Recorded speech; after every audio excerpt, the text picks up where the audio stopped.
I'm joined here by Doma of Fnatic, who's been kind enough to give us an interview just after that close loss to Sentinels in the upper bracket that everybody was looking forward to. For starters, I have been a tiny person in this corner of the green screen for forever in all of these interviews, and never have I felt like I'm speaking to a literal giant. You are a huge man. Yeah. You and Mystic, I feel like have really, I don't know. The addition of the new talents feel like they've really injected a different atmosphere into the Fnatic camp. What's it been like playing with those guys? It felt, first of all, like refreshing. We felt into that like hole, I could say, with the old lineup, and nothing was working. No team play was going around. Basically, nothing was clicking. And then with adding Dirk and Magnum, everything just clicked, and we had like such a good run. Everything was clicking. Team play was on point. Boasters' strats were on point, and then you just had Dirk killing everyone as well. So. Yeah, I want to start there actually because Doma, you were previously the star player of like Summon FC and then Fnatic when you guys got signed, and now since Durka's addition, you've become the secondary fragger for the team, the guy that goes in most of the time kind of after Durka as he entries. What's that role shift been like for you? I mean, I'm playing Sage, which is like, you can play it as a duelist, so it's not much different to my old Raze role. But yeah, I always thought, like, I always said, if there's a good enough duelist that can replace me, I'm just gonna give it up. It's like no big deal, because what Dirkus does is like amazing. He can do much more, like entries, openings with Jet than I can on Raze. So it's like win-win, and I enjoy these roles. It's not like I'm Sure. not enjoying them. Yeah, absolutely. I mean, you've also been a flexible player in the past. We saw you play, I think it was like Omen at First Strike and stuff. So you've definitely played a range of different agents in the past before. Yeah. One of the questions that I wanted to open with here is that, from our point of view, the pick of Icebox seemed unusual. It was a map that you guys lost to Liquid when you came into the Challengers finals at the very end game that you played against them. And Sentinels, it's, I think, statistically their best map. What was the decision making behind that? Uh, I don't know, to be honest. The Liquid loss wasn't like us playing bad. It felt like just an unlucky game, not our game, just not hitting shots and stuff. And we smashed Gambit, which is by myself and by I think the whole of Europe by far the best team on Icebox. We beat them like 13-5, so we had the confidence like in our Icebox. And then we had Crew on Icebox, which we also beat like 13-4. So yeah, we just banned their best map. We didn't. Their best maps are like Icebox split, so we just split is our perma ban, so it makes sense to ban it, and we just picked Icebox. Okay, makes logical sense. What happened when you actually got into the game? I feel like against Crew, Durka, yourself were just kind of able to run over the opposition. You guys said that you didn't really show any new strategies during that game as well, and it felt like you were just able to play fast, get the picks. Against Sentinels, that wasn't quite the case. Uh, yeah, I mean, first of all, like Sentinels are five of the probably best individuals in the world. You have like they're just a super team, so like it's not as easy to run through them as you can through like lower teams such as Crew. So yeah, they just played really well. They didn't game openings. They like played almost perfectly. But on the other hand, we also like had some unlucky rounds. Like, and I think the like land pressure got to us maybe a bit. I'm not sure about that. But Okay. Well, it felt like there was absolutely no pressure in your previous game coming out of the game against Crew. I wanted to ask a little bit about that defensive aggression on Icebox. It felt like you guys really wanted to play aggressively on defense, and yet that was getting shut down fairly heavily, and multiple rounds ended up getting cost as a result of that. What was the aim there? Why did you guys want to get in Sentinels' faces so much? we just didn't want to like give them much respect. We we knew we could shut them down early, which unfortunately didn't pay out. So we kind of changed our game plan a bit, and started working. And then the unlucky round on 11-11 happened, and we we just lost the second round as well. So Yeah, it felt like as well that you guys had a lot of determination to get back into the game.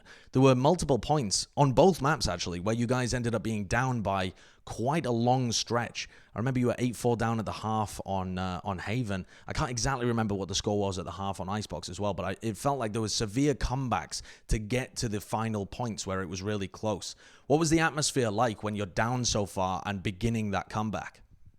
Uh, that's what I'm proud of, that we kept our head cool, even though like we're on a stage, we are probably in the most viewed game of Valorant yet. We kept our cool. We knew we can come back because um, Haven defense is our strong side, such as well as defense on Icebox. We just knew we could come back, and we believed in it, like we did against Gambit from 9-3 down to 13-11. What ended up not quite working out for you there at the end? If you had to put your finger on one of the reasons why you weren't quite able to close it out on both maps, what were your big takeaways? Uh, hmm. The 11-11 round on Icebox just was kind of unlucky. We got the entry, and then uh, not even unlucky. We just played it bad. If we won that round, we win the first map 100%. And then Haven, just minor mistakes costed us a lot. So Okay. I wanted to ask you as well about the new things that we thought were going to be coming out for Fnatic. When we were sat there on the couch, we're doing a co-stream, and we're thinking, all right, Fnatic were able to run all of their old strategies against Crew, and it worked really, really well. And I think even in an interview, I can't remember exactly who it was, but you lot were saying on Fnatic's side that you weren't forced to show any new stuff. I know Boaster. I don't know him incredibly well, but I've done interviews with him, and I understand that he puts in a huge amount of work behind the scenes to come up with new, innovative, creative strategies, compositions, that kind of thing. It felt from our perspective watching that not many of them were actually shown in this Sentinels game. Was there a reason for that? Do you not have as many things prepped? Were there not the right opportunities this time? Are you holding on to them for the lower bracket? What's going on there? I think they just didn't give us the chance. They played well, and they had the good reads on us. So maybe even if we had a strat, we died in the early game, and then the strat just falls off. I don't know. Shazam drops 31 kills, gets an entry. When we were like meant to do a strat, he gets an entry. Then it's much harder to do the strat, and those types of things happened. So probably that's why we didn't look as good strat-wise. Sure. I want to talk to you, Doma, about the European versus North American debate. Both of the North American teams won today. Of course, it's just the upper bracket games, so things could still change later on down the tournament. But I want to get your thoughts on the relative strength of the regions, and what North America is doing well right now to be able to edge ahead of both of the European teams. You know how they say, they won the battle, but not the war. Like, we're still in the tournament. We have a chance to get back in the upper bracket and beat them again, or they will drop out. You never know. Vikings are looking really strong. We could meet Sentinels in the lower bracket, I assume.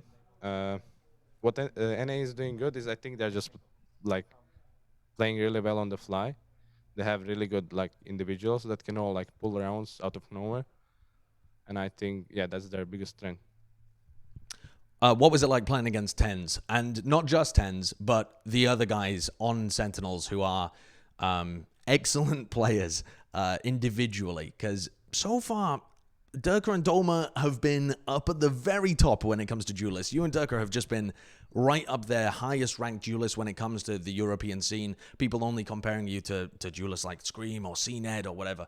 But it feels like the North American region still has capable candidates, and it was so hard to tell who had the mechanical edge coming into this tournament. How do you feel that happened, and what was it like to be in the server playing against those guys? It felt really hard. Like, we were really paranoid because you couldn't really. So both of them were playing Jets, Tens, and Shazam, and you like couldn't read into them where they're gonna peak. They were like unpredictable. They were getting a lot of openings that way. And I just think we like struggle against ops and Jets in general. So that's how it felt. Do you have a particular plan for if you face off against players like that in the future? Extremely high individual skill and unpredictable in terms of how they're going to challenge you. It's not so much playing around the utility, it's more playing around like their read of their opponent. Have you taken away something personally from this game that you're going to try and adjust in the future?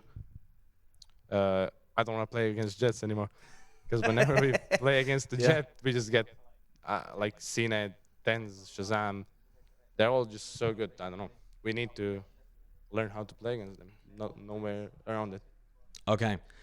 You guys are going to be going down to the lower bracket, trying to make a run through there. Liquid are also down there as well. How confident do you feel in a rematch against Liquid currently? Feeling really confident because whenever we play the BO5 against them, we are always 2-1 up. So if it's a BO3 in the lower final, I think we take it. Okay, very good. Thank you very much, Doma, for doing the interview with me. It's been an absolute pleasure and good luck in the lower bracket games. Thank you for having me.